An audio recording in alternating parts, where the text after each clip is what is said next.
bahwa bisa dari hatta janji sallallahu yang kami hormati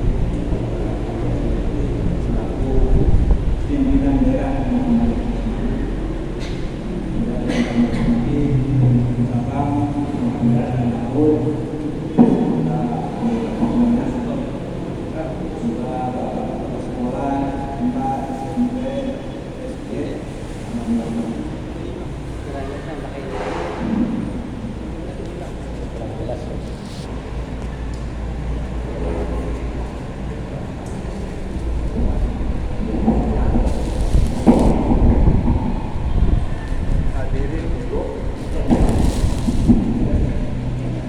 hadirin yang kami hormati, alhamdulillah bersyukur kepada Allah Subhanahu wa taala yang hari ini masih diberi kesempatan hidup, masih diberi umur panjang, sehat walafiat sehingga dapat hadir di masjid Ahmad Yani untuk bersama-sama memakmurkan masjid, memakmurkan masjid, silaturahmi, jangan berharap masjid dimakmurkan oleh orang-orang kafir, oleh orang-orang musyrik. Sebab yang memakmurkan masjid hanyalah orang-orang yang beriman. Kata Allah, wa asa ayyakunu minal muhtadin. Innama yaqulu masajidallahi. Terus yang terakhirnya wa asa ayyakunu minal muhtadin. Mudah-mudahan orang yang memakmurkan masjid mereka akan mendapatkan hidayah. Yang mengatakan mudah-mudahan itu Allah. Allah saja yang maha berkuasa mengatakan mudah-mudahan. Saya baca tafsirnya itu orang yang memakmurkan masjid pasti dapat hidayah. Jadi kalau yang mengatakan mudah-mudahan itu Allah pasti. Oleh karena itu beruntung sekali kita bisa hadir di masjid ini sehingga masjidnya makmur. Kemudian yang hadirnya juga akan mendapatkan hidayah, petunjuk jalan lurus dari Allah Subhanahu wa taala.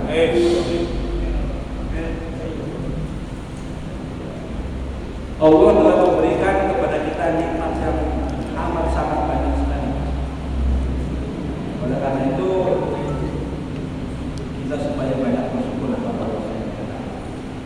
Wa in ta'adzana rabbukum la in syakartum la azidannakum wala in kafartum inna adzabi lasyadid. Dan ingatlah ketika Tuhanmu memaklumkan, jika kamu bersyukur, la in syakartum la azidannakum, aku pasti akan menambah nikmatku padamu. Aku di sini aku. Wala in kafartum, kalau kamu kufur, inna adzabi lasyadid, sesungguhnya azabku sangat pedih. Mengapa kita harus senantiasa bersyukur kepada Allah? Allah berfirman, wa in ta'uddu ni'matallahi la tuhsuha. Kalau kamu hitung-hitung nikmat Allah, kamu tidak akan dapat saking banyak. Kalau kita meresapi, menghayati, menjiwai ayat ini, maka tidak akan ada pada diri kita itu sifat hasad. Iri hati ini tidak ada. Berarti punya mobil saya akan ini, karena Allah berikan kepada kita juga nikmat yang banyak. Mungkin yang Allah berikan kepada saya lebih banyak daripada yang diberikan kepada saya ini, meskipun banyak punya mobil.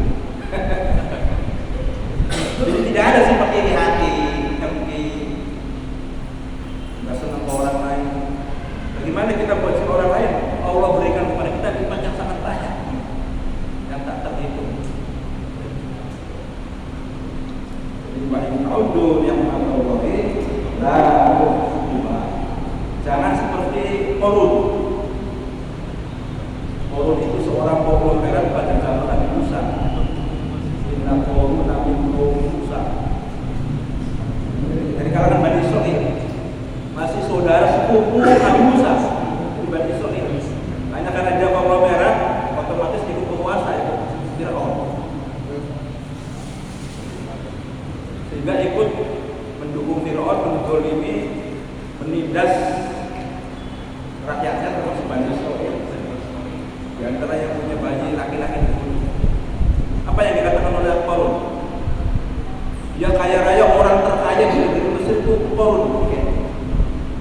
sampai kunci-kunci gudangnya dibawa oleh beberapa orang yang kuat.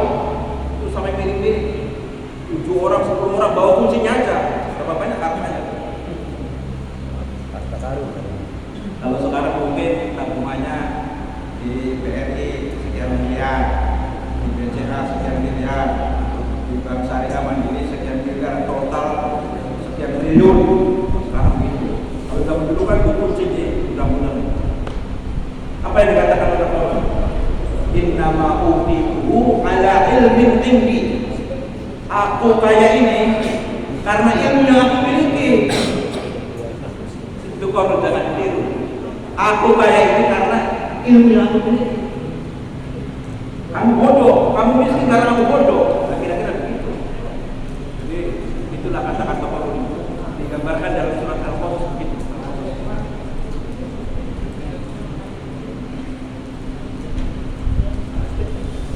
Akhirnya suatu hari Korun itu keluar dari rumahnya, tempat pakaian yang bagus. Orang kaya pakainya kan bagus. Kendaraannya bagus zaman itu. Kalau zaman itu mungkin pakainya kereta kuda. Kalau sekarang apa? Versi Alfa dan lain sebagainya. Ada di antara masalah pilihan. Ya, laistalan Nabi sallallahu alaihi wasallam. Aduh, alangkah bahagianya kalau aku seperti Korun. Innahu lahu hadzin azim. Sungguh nasib baik orang itu. Surat Al-Qasas ayat 2. Alangkah bahagianya kalau aku seperti itu. Pengen apa saja bisa. Karena uangnya banyak. So, tinggal apa saja bisa dibeli oleh orang. Sungguh bahagia. Alangkah bahagianya aku kalau aku seperti Korun. Sungguh Korun itu orang yang bernasib baik. Terus ke Jakarta, anak-anak tua kecil, kendaraannya ada, uangnya ada, ingin makan apa saja ada. Makanya kita ngantongi uang 5.000 lewat dulu makan Padang, buru-buru mampir. Makan dengan rendang 20.000 paling tidak. Itu Korun. Innama utitu ala ilmin indi. Aku kaya ini karena ilmu yang aku miliki. Tiba-tiba suatu hari terdengar berita. Wa khasafna bihi wa bidarihi al-ardh. Dibenamkan Allah benamkan Korun. Allah benamkan wa khasafna bihi, Allah benamkan Korun dan rupanya vilanya yang bagus ke dalam tanah. Dibenamkan. Karena divaksin tadi. Palu. Lalu apa tanggapan orang tadi yang duhai alangkah bahagianya kalau aku seperti Korun. Lupa lagi kata-katanya itu. Untung aku tidak seperti Korun. Laula an manna Allahu alaina laqutafina. Kalau saja Allah tidak memberikan karunia kepada aku, maka aku juga sudah dibenamkan dalam tanah. Untung aku tidak seperti Korun. Lupa lagi kata manusia itu sifatnya lupa.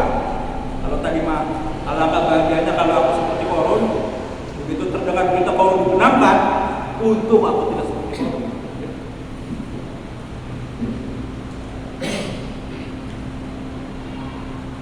Jadi diberi kekayaan, ucapkan alhamdulillah. Jangan seperti Korun. Jangan seperti Fir'aun. Diberi kekuasaan negeri Mesir, tentaranya banyak, tidak ada seorang pun yang berani melawan Fir'aun. Lawan mati. Ya, siapa yang melawan? Akhirnya lupa daratan. Apa kata Fir'aun? Wa qala ana rabbukumul a'la. Akulah Tuhan kamu yang paling tinggi. Ayo, siapa yang berani lawan aku atau Fir'aun? Akulah Tuhan kamu yang paling tinggi. Wa qala ana rabbukumul a'la. Fa akhadahu Allahu nakal akhirati. Akhirnya Allah mengazabnya menjadi pelajaran bagi orang dulu dan orang sekarang. Ditenggelamkan di laut merah. Begitu lagi mengejar Nabi Musa dengan Bani Israil terdesak ke pantai. Musa aja kita terdesak, Rasulullah sudah ngomong. Kita ini tidak bisa melawan Fir'aun. Mereka banyak nanti saya beritahu. Akhirnya Nabi Musa berdoa kepada Allah Subhanahu wa taala. Wa ila Musa an idrib bi 'asal bahr. firqin atau alim. Lalu Allah wahyukan kepada Musa, pukullah laut dengan tongkatmu. Maka laut terbelah. Setiap belahan seperti gunung yang tinggi, gunung air masuk. Jadi Musa dengan Bani Israil masuk ke laut, sampingnya itu air setinggi gunung sampai ke gunung Sinai. Begitu sampai ke daratan, Fir'aun masih tengah, dikembalikan lagi seperti semula. Akhirnya dapat dibayangkan kalau kita di tengah lautan dilemparkan dari kapal laut.